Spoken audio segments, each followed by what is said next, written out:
Welcome. This is Everyday Paradoxes Tiny Truths About Becoming, a 16-part audio series based on my book. These are reflections on the quiet contradictions that shape our growth. I'm Leslie DeMello. In each episode, we'll sit with one small truth from ordinary life, where psychology meets contemplation and insight becomes practice. Let's begin. Chapter 10. The more you chase love, the further it runs. And in this paradox, we'll be talking about attachment. We'll be talking about worthiness. And I think one of the most important things that a lot of us have a problem with, we'll be talking about learning to receive. I once knew someone who was exceptional in their relationships. Exceptional. They remembered every detail. They would check in constantly. They would give generously. And they adjusted effortlessly. And yet, every relationship that they had ended the same way, in separation. And one day they said to me almost bewildered, I don't understand. I do everything right. I do everything right. Why does love keep slipping away? And what they couldn't see, and what many of us can't see at first, is that love doesn't respond to effort the way work does. Love doesn't respond to effort. We cannot spreadsheet our way into an intimacy. We cannot manage our way into being chosen. And very often, the very things we do to keep love close are the very same things that push love away. In this event, we are exploring this paradox many of us have lived. The more you chase love, the further it tends to run. Let's spend a minute or so grounding ourselves. Let's begin by arriving. If it feels comfortable, gently close your eyes or soften your gaze. Take a slow breath in through the nose and a long breath out through your mouth.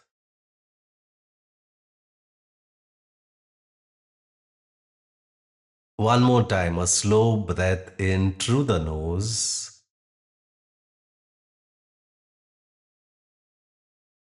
and a long breath out through the mouth.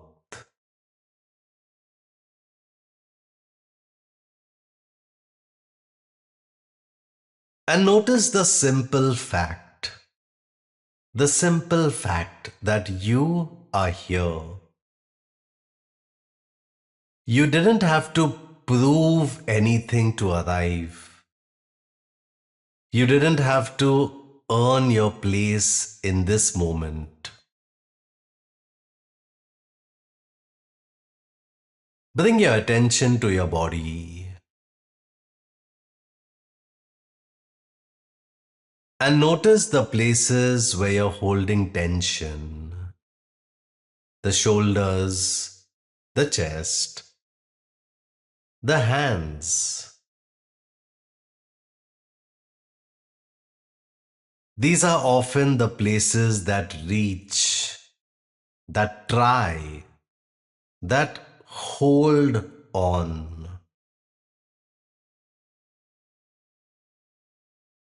With the next exhale, invite those areas to soften.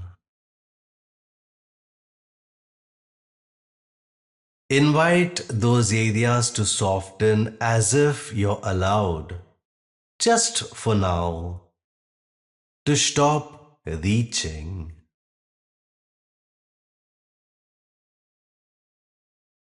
Feel the support beneath you, the chair, the ground, the floor.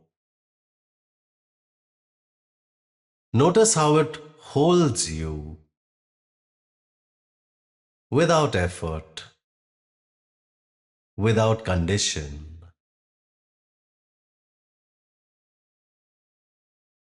Let that support remind your body that it doesn't have to run toward love in this moment.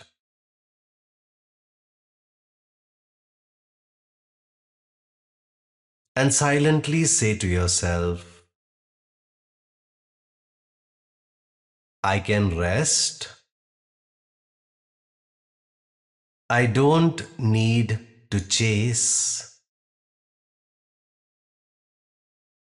I am allowed to receive.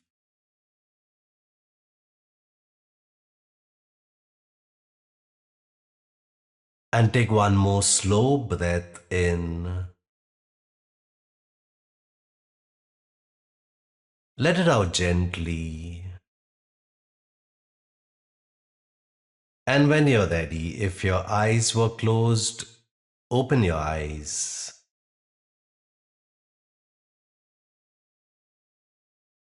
You are here, y'all are here, and that's enough for us to begin.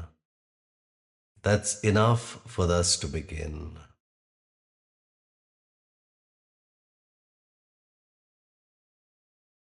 There was a man who spent his life waiting to be chosen. He dressed carefully, he spoke thoughtfully, he listened closely. Whenever someone showed interest, he leaned forward, trying to be more interesting, more needed, more worthy. And one day someone asked him, what would you do if you weren't trying to be chosen? What would you do if you weren't trying to be chosen? And he looked confused. I don't know, he said. I've never met myself without that effort. And so he stopped, just for the moment. He stopped.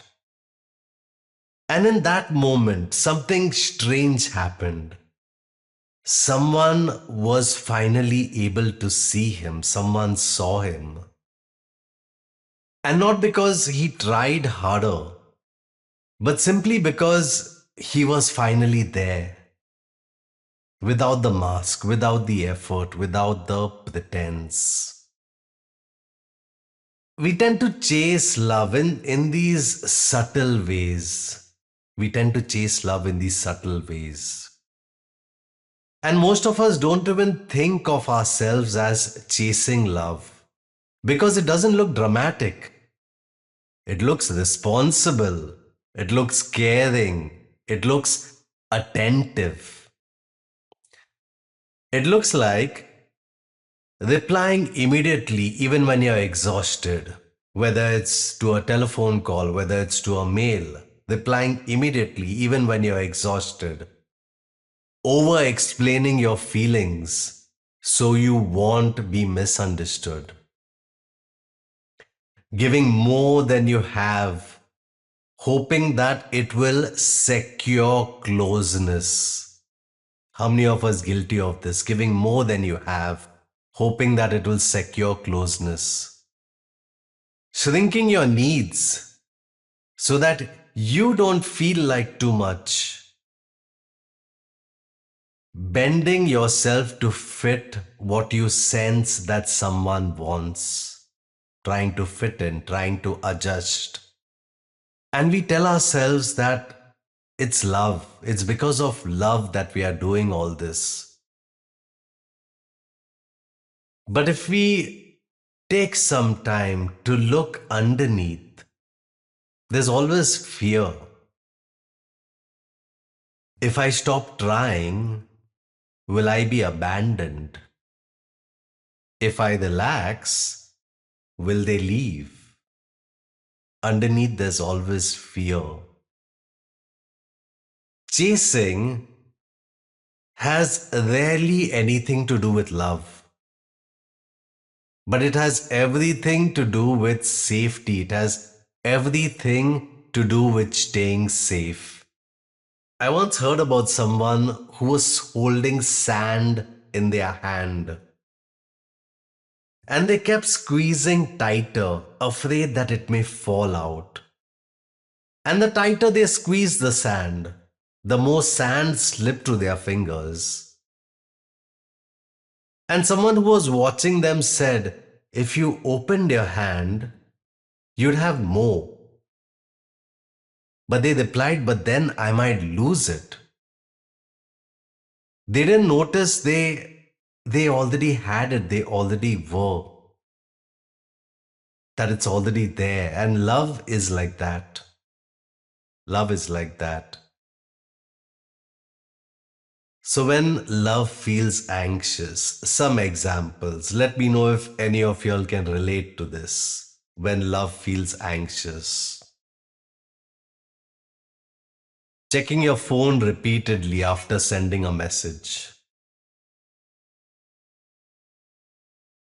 Replaying a conversation in your mind. Wondering whether you said too much. Feeling uneasy when things are calm. Loving loudly, hoping it will quiet your anxiety. And feeling responsible for the emotional tension, the emotional temperature of the relationship. And even outside romance, if you find yourself being that fixer of friendships, you find yourself always trying to fix friendships, you find yourself over functioning in family relationships. And I'm sure that's a big one for many of us, over functioning in family relationships. Feeling guilty, receiving care without earning it. Feeling guilty, receiving care without earning it. And this is familiar. It's familiar to me. It could be familiar to many of y'all. If this is familiar, there's nothing wrong. There's nothing wrong with us. It's simply the way the nervous system, it's simply the way our nervous system has learned to survive. It's learned to survive that inconsistent love that it has experienced. And when we are chasing something, our whole system changes. Our body tightens, our breath shortens, our mind narrows, and we move from that openness to grasping, to trying to hold on. And love, by its very nature, it resists to being grasped. Love, one of the quality of love is freeness, freedom. Love resists being grasped. It doesn't flourish in demand, and it definitely doesn't grow under pressure. And chasing sends that subtle signal. I don't have love, I need you to give it to me. That's the signal that chasing love sends. I don't have love, I need you to give it to me. Whereas stillness sends a completely different signal. Stillness says, I'm grounded, I'm here, I trust myself. And that's the language that love understands. That's the language that love understands. I once knew someone who loved their houseplants dearly. They watered them constantly. They adjusted them endlessly. They checked the soil every day. And what do you think happened? Every one of their plants died. And a friend finally said, you're not caring for them. you're suffocating them. And love is like that. Care needs space, and so does growth. Care needs space, and so does growth. Someone kept bringing gifts to a friend, thoughtful gifts, very carefully chosen. They would always keep giving them gifts. And finally, the friend said, "You don't need to keep giving me things to stay." And the giver looked surprised. They said, "Oh, I thought that was the price." Love isn't a transaction, love is a meeting. Love that feels earned never feels secure. Even when affection arrives, there's always that edge. Now, what if I lose it? And true connection, real connection, it grows when both people feel free, when both parties feel free, free to choose, free to be themselves, free to stay and also free to leave. And stillness creates safety. And safety is what intimacy actually grows from. It grows from safety. I will put in a prompt for your reflection or for your journaling. Where in my relationships do I try harder? And we always have those one or two relationships where for some reason we feel the need to try harder. Even when we know everything, even when we have been growing on this path, we still fall into patterns sometimes. I fall into patterns, and then I need to remind myself, where in my relationships do I try harder and why? And simply reflect on this without judgment. Because if we want something to change, if we want something to shift, it always starts with awareness. So where in my relationships am I trying harder? Am I trying too hard? Maybe it's in a relationship with my parents or my siblings or my neighbors or my colleagues or my bosses. Where am I trying high and why am I trying that hard? What's the fear beneath it? What am I hoping that effort will protect me from? And then coming to worthiness. And many of us chase love because we confuse being loved with being worthy. But we kind of need to remind ourselves that love isn't a proof of our worth. Our worth should never be up for negotiation. Our worth should never be up for negotiation. The shift is very subtle, but this shift is profound. It should not be, "I need you to make me feel enough." It should be, "I am enough and I'd love to share that with you." So it should not be, "I need you to make me feel enough." I am enough and I'd love to share that with you. And that's when love, it stops feeling like survival. Love is not survival anymore. Love starts feeling like connection. You heard about the guest that sat at a table full of food. The guest sat at a table full of food, and the host kept asking them to eat, and they kept saying, "No, no, I don't want to impose." And the host kept pushing them to eat, and they were like, no, I don't want to impose. And finally, the host said, you're not imposing, you're refusing. Receiving is not taking, receiving is allowing. And many of us have this problem of being able to receive. It's something that we really need to work on, being able to receive. You know what's a good test of whether you're able to receive or not? Let's say you're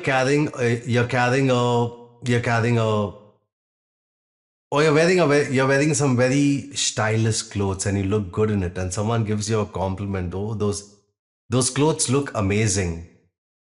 And the first thing you reply back with is, oh yes, I got this on discount from so and so store. Or yeah, this is something like a 3-year old outfit that I'm wearing. Someone compliments on our outfit, and the first thing we do is we lean towards an excuse. I've started correcting myself and those around me whenever compliments have been passed around. I tell them the appropriate response for the compliment is thank you. And many of us don't do that. Whenever we are given a compliment, we lean towards an excuse. We don't know how to receive. And giving for us, it often feels easier than receiving. So we tend to deflect our compliments instead of receiving them. We decline help, and also we decline reaching out for help when we are exhausted. We don't want to impose. Care is always minimized. We tend to minimize care. We say, oh, that's no big deal. And when someone shows up for us without being asked, we feel this sense of discomfort. Because in our minds, we have this attitude towards receiving. We feel that to receive something, we need to earn it. So we are not able, when we have not, or when we don't perceive that we have earned something, we have difficulty receiving, and that feels terrifying to us. So start to learn to receive. Receive your compliments. Someone compliments you, don't deflect it. Thank you. That's the appropriate response for the compliment. You don't need to revert back with another compliment because a compliment has been given. Thank you. Accept help. Accept help when you're exhausted. Don't minimize your self care. Don't minimize your self care. So, we talked about how we chase love, how we hold our grip tight around love. When love doesn't respond to being chased, but love responds to that energy of stillness. We talked about that energy of pursuit, where when we are chasing, the signal that we are sending is, I don't have love, I need you to give it to me. Whereas when we are still, we send a different signal. I'm grounded, I'm here, I trust myself. The language that love understands. And also, yes, start being able to receive. Start opening yourself up to receive. Giving is easy. Giving is easy. Receiving can feel difficult. We'll now go into the guided meditation. I've titled this meditation From Chasing to Receiving. If it feels comfortable and if it is safe to do so, gently close your eyes.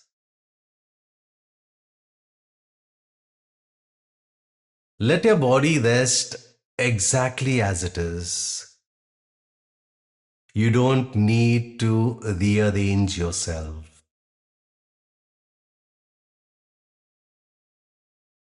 Take a slow breath in through the nose and a long, unhurried breath out through the mouth.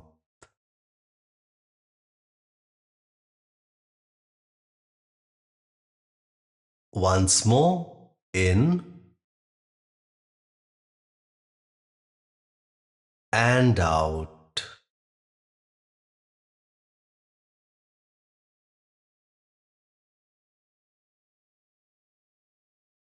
There's nowhere you need to go, nothing you need to secure, nothing you need to earn. For these moments, you are allowed to stop reaching.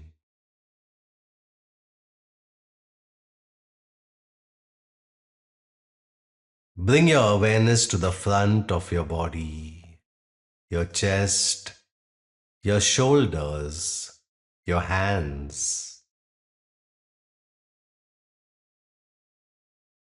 Notice if there's a subtle leaning forward, a sense of reaching, a readiness to act or to fix or to explain or to prove.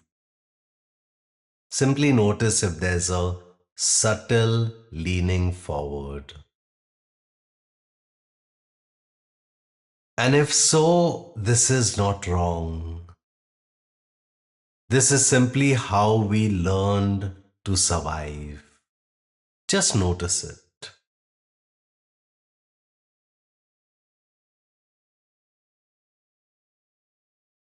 And now, with the next exhale, invite the body to lean back, even slightly. Lean back as if something behind you is already holding you.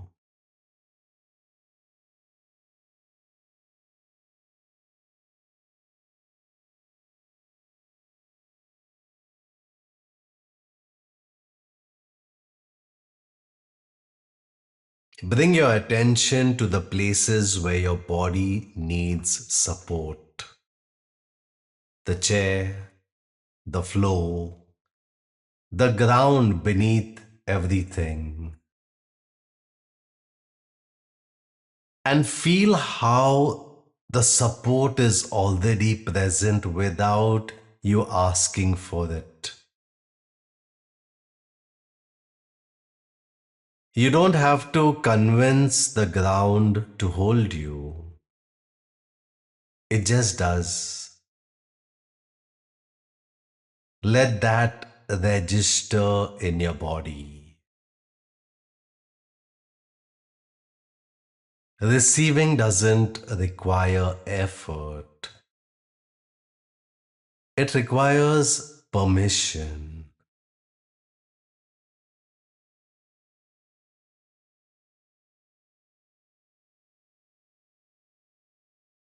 And now gently bring to mind the part of you that fears being alone,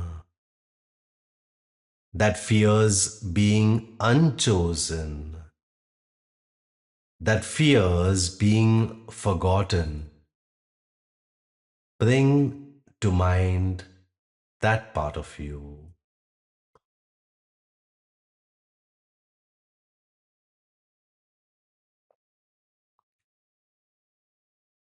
We are not analyzing it.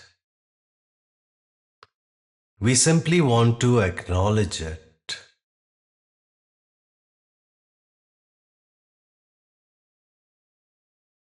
This part doesn't need fixing. It simply needs reassurance.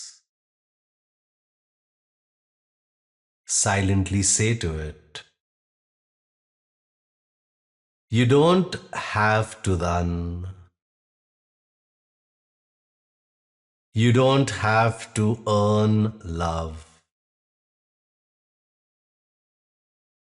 I am here with you.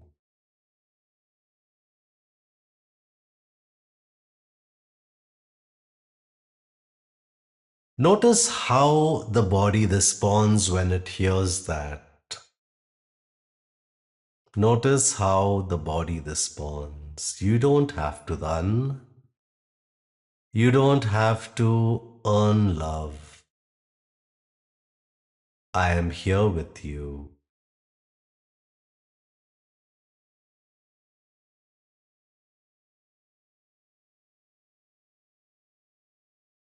And now imagine love not as something you pursue, but as something with its own movement. Picture it like a warm presence, not a person, not a story, just a felt sense.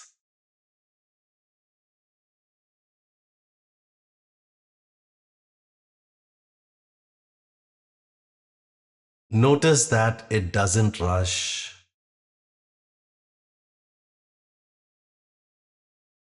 It doesn't need convincing.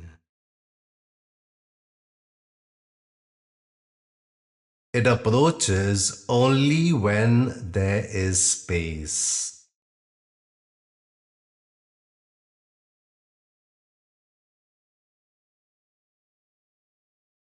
Let your breath soften. Let your hands relax. Allow yourself to receive. Allow yourself to be met.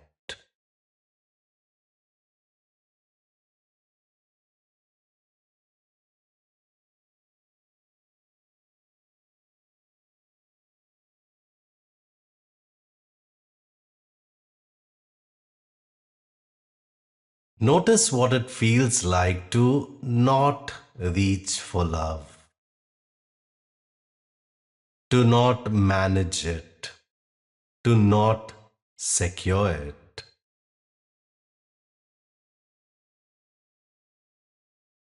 And this may feel unfamiliar, it may even feel uncomfortable. And that's okay because receiving often feels vulnerable before it feels nourishing. Receiving often feels vulnerable before it feels nourishing. And silently repeat, slowly, I don't need to chase. I am allowed to receive. I am worthy without effort.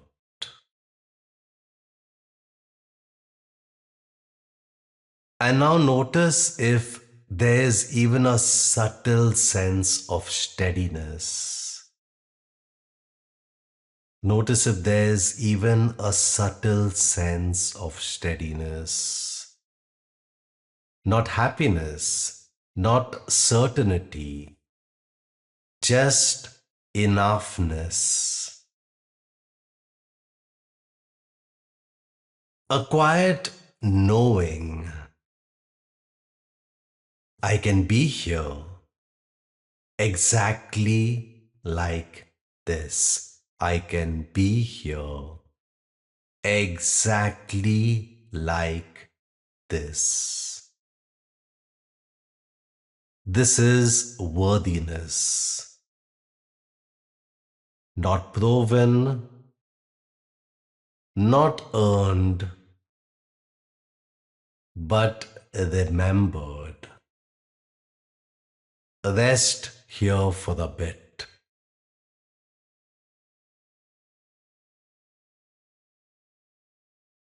And now imagine carrying this softness into connection.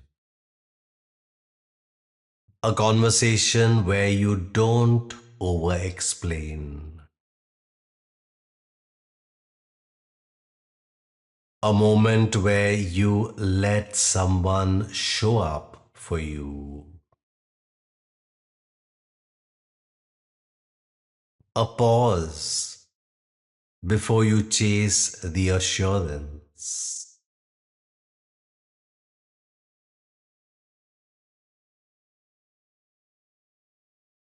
And notice how different the body feels. Notice how different the body feels when you trust yourself to survive without grasping.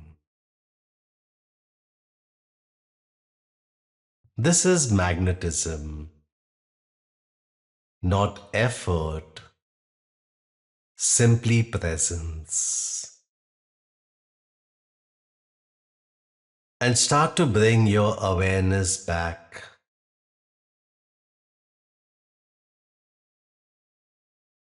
Bring your awareness to the sounds around you, the temperature of the area that you are in right now.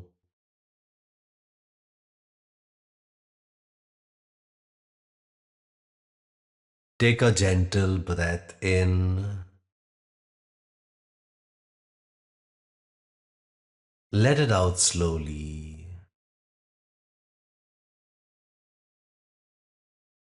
And when you're ready, open your eyes. Love doesn't run from you. It runs from fear. And when you stop chasing, when we stop chasing what is meant for us, it finally has space to arrive. Finally has space to arrive. So if you've been chasing love, if you've been chasing love, pause. Just for a moment, pause and ask yourself, what if I don't have to chase anymore? What if I don't have to chase anymore? What if love isn't ahead of me, but it's all around me and it's simply waiting for me to slow down enough so I can feel it? You don't have to beg for connection. You don't have to prove your worth. Just stay open, stay soft, stay honest. Let let love arrive in its own time, in its own way. To that version of you that has finally learned how to receive. To that version of you that's finally learned how to receive. Thank you for being here, for your courage to stop chasing, to start trusting. Thank you for listening. This has been Everyday Paradoxes, Tiny Truths About Becoming. Before you move on, you might sit quietly with these questions. What did I recognize in myself today? Where is this paradox quietly at work in my life? And what is one small shift I'm being invited toward? Becoming rarely announces itself. It unfolds in awareness, in small recognitions, in the gentle courage to see clearly. This series is based on my book Everyday Paradoxes, Tiny Truths About Becoming. It's a reflective guide meant to be read slowly, not for answers, but for insights that deepen with time. You'll find the reflection questions in the description along with details about the book. If this conversation resonated, you're welcome to like, share, or subscribe so these truths can reach others who may need them. Until next time, stay present, stay curious, and keep becoming.